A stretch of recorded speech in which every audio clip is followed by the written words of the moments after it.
কাজে অগ্রসর করায়, খারাপ কাজের প্রতি আকৃষ্ট করে না বলে? শয়তান তোমাদের খারাপ কাজের প্রতি আকৃষ্ট করে, ভালো কাজের প্রতি শয়তান আকৃষ্ট করে না।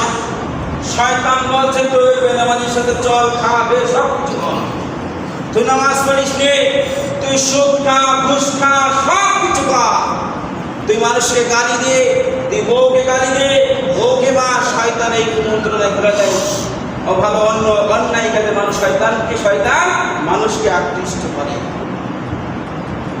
কারণ আল্লাহ আইদাকুম মাগফিরাতাম মিনহু, আল্লাহ রাব্বুল আলামিন বলেন, তোমাদের ক্ষমা অনুগ্রহের প্রতিশ্রুতি দিচ্ছে। সুবহানাল্লাহ। শয়তান যখন তোমাদের ভয় দেখায়, তোমরা ওই ভয় পেও না। আল্লাহ বলেন তোমাদেরকে ক্ষমা অনুগ্রহে আমি প্রতিশ্রুতি দিচ্ছি। কে দিয়েছেন?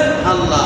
যে অনেকে শয়তান ভয় দেখায়, তুই অন্যায় করে সৃষ্টি, আল্লাহ তার ক্ষমা করবে না, বলে না? বলে শয়তান মনের মধ্যে উতলা তৈরি করে দেয়।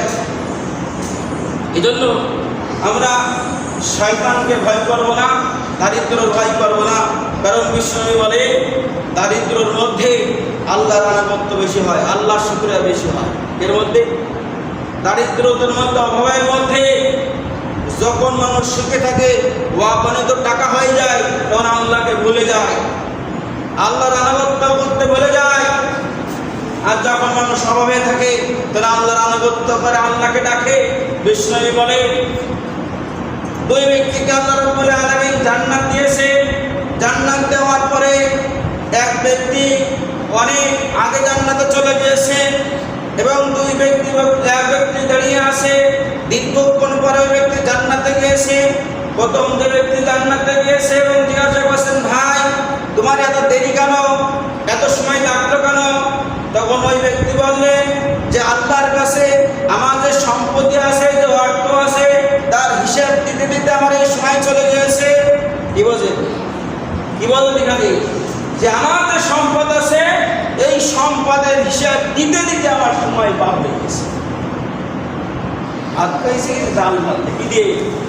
সংক্ষেপে বাদ হিসেব, আমার 10 টাকা থাকলে ওই 10 টাকার হিসেব যখন হয়ে যাবে, আমার যদি লক্ষ লক্ষ টাকা থাকে, ওই লক্ষ লক্ষ টাকার হিসেব দিতে হবে। এমন হলো না, খাদিজা রাদিয়াল্লাহু তাআলা অনেক ধনিক ব্যক্তি ছিলেন। মক্কার জীবনে, মদিনার জীবনে তিনি অনেক বড় লোক ছিলেন। তার সমস্ত সম্পদগুলো দিনের জন্য, রাসূলের জন্য ব্যয় করেছে। আর আমরা গচ্ছিত অবস্থায় রাখি, অনেকে না খেতে খোঁজও আমরা নিয়ে। এই জন্য আমাদের রাসূল সম্পদ